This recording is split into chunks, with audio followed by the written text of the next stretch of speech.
Hydrogen परमाणु का उत्सर्जन स्पेक्ट्रम।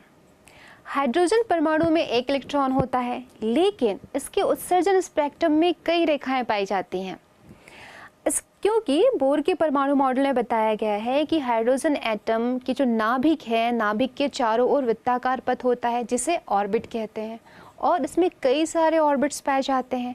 हाइड्रोजन परमाणु में एक इलेक्ट्रॉन होता है जो कि इसके फर्स्ट ऑर्बिट में होता है, और यह इलेक्ट्रॉन जब ऊर्जा अवशोषित करता है तो वह अपनी मूल अवस्था से एक्साइटेड होके उच्च ऊर्जा स्तर में चला जाता है, और यह एक्साइटेड इलेक्ट्रॉन अपनी मूल अवस्था में वापस आने के लिए जब वह आता है तो वह कई स्टेप में होता हुआ वापस आता है, और जब इसका स्पेक्ट्रम प्राप्त होता है तो इसी कारण वहाँ पे कई सारी रेखाएं हमें दिखाई देती हैं, और इन रेखाओं को उनके आविष्कारकों के नाम पे जाना जाता है, जैसे लाइमन श्रेणी, बामर श्रेणी, पासन श्रेणी, ब्रैकेट श्रेणी, फुंड श्रेणी आदि।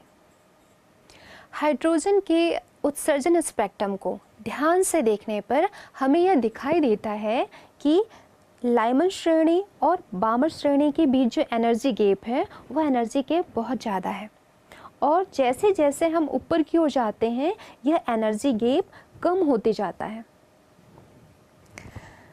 रिडबर्ग ने 1890 में इनकी गणना करने के लिए एक सूत्र दिया था। सूत्र है 1/λ = न्यू बार = RH 1/n1² - 1/n2², जहां RH रिडबर्ग स्थिरांक है जिसका मान होता है 1.09677 × 10⁻⁷ प्रति मीटर, और यहाँ n1 n2 जो है वो पूर्णांक है और n2 की वैल्यू ज़्यादा होती है n1 से।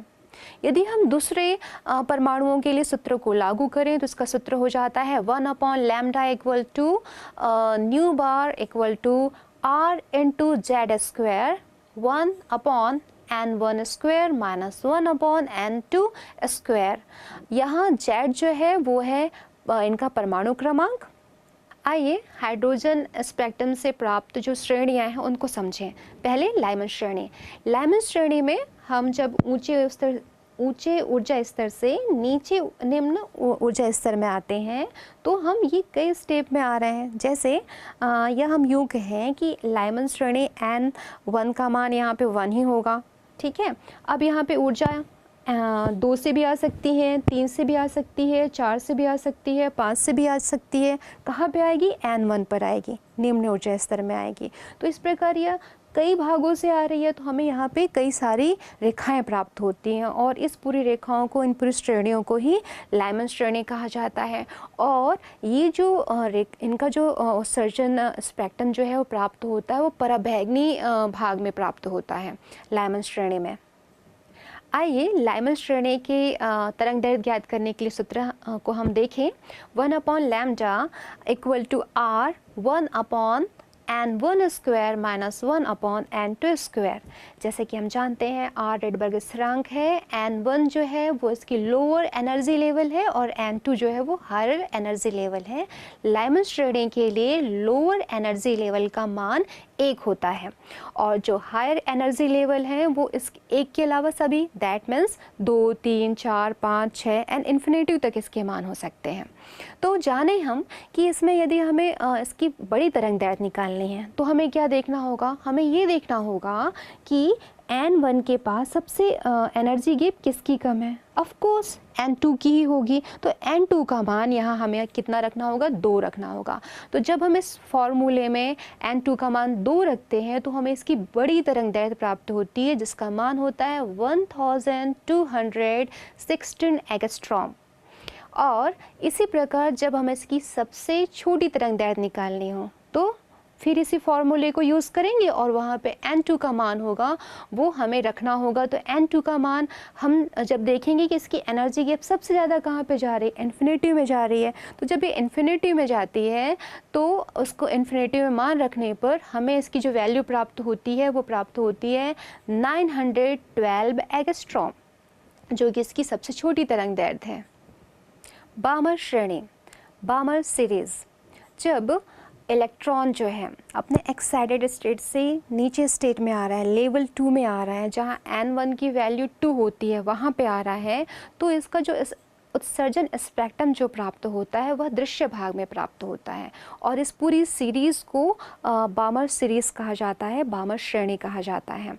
और जैसे कि हमने पहले भी देखा था इनके तरंग दैर्ध्य का मान, तो फॉर्मूला फिर से वही है, 1/λ equal to r1/n1 square minus 1/n2 square. और यहाँ पे n1 की जो वैल्यू होगी, जो लोअर एनर्जी लेवल होगा वो फिक्स होगा, बामर के लिए 2 होगा यहाँ पे, और n2 की वैल्यू 3, 4, 5, 6 इन्फिनिटी तक इसके मान होंगे।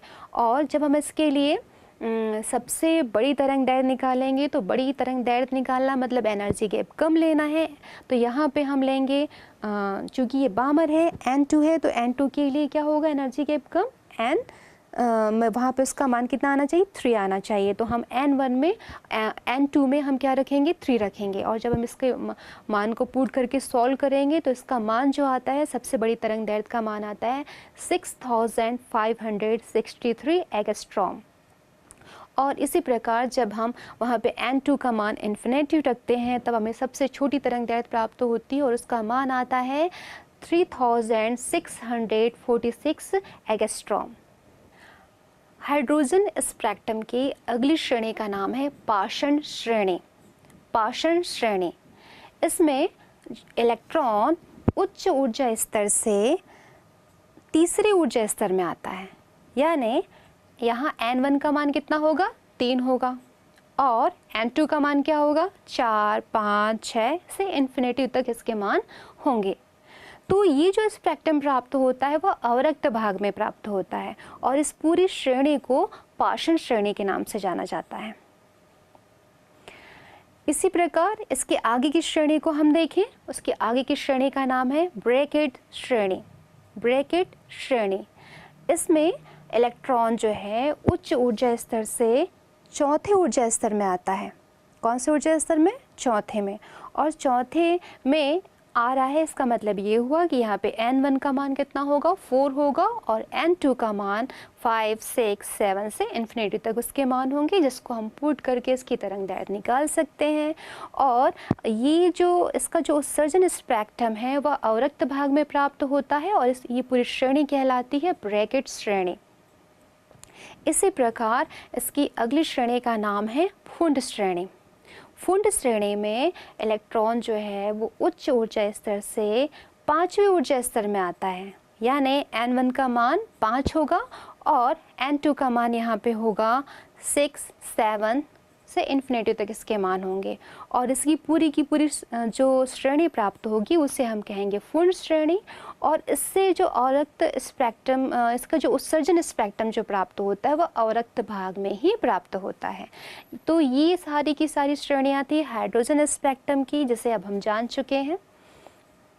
सोमरफेल्ड का परमाणु मॉडल, सोमरफेल्ड्स एटॉमिक मॉडल। 1950 में सोमरफेल्ड ने बोर की परमाणु मॉडल का विस्तार किया। बोर की परमाणु मॉडल के अनुसार इलेक्ट्रॉन नाभिक की वृत्ताकार कक्ष में चक्कर लगाते हैं, जबकि सोमरफेल्ड ने कहा कि इलेक्ट्रॉन नाभिक के चारों ओर दीर्घवृत्ताकार कक्ष में चक्कर लगाते हैं। यहाँ पे हम देखेंगे कि सोमरफेल्ड ने कहा कि नाभिक के चारों ओर दीर्घवृत्ताकार कक्ष में चक्कर लगा रहे हैं। तो यहाँ पे नाभिक से वृत्त की जो दूरी है, एक दीर्घ दूरी प्राप्त हो रही है, एक दीर्घ लंबाई प्राप्त हो रही है, जिसे हम कहते हैं दीर्घ अक्ष की लंबाई। और एक जो छोटी दूरी रहती है उसे हम कहते हैं लघु अक्ष की लंबाई। तो यहाँ पे जब दीर्घ अक्ष की लंबाई और लघु अक्ष की लंबाई दोनों बराबर हो जाते हैं, तो ये जो दीर्घवृत्ताकार आकृति है वह फिर से वृत्ताकार हो जाती है। जब इलेक्ट्रॉन वृत्ताकार कक्षों में चक्कर लगाते हैं तो इलेक्ट्रॉन की नाभिक से दूरी तो समान रहती है, लेकिन इसका घूर्णन कोण बदलता है।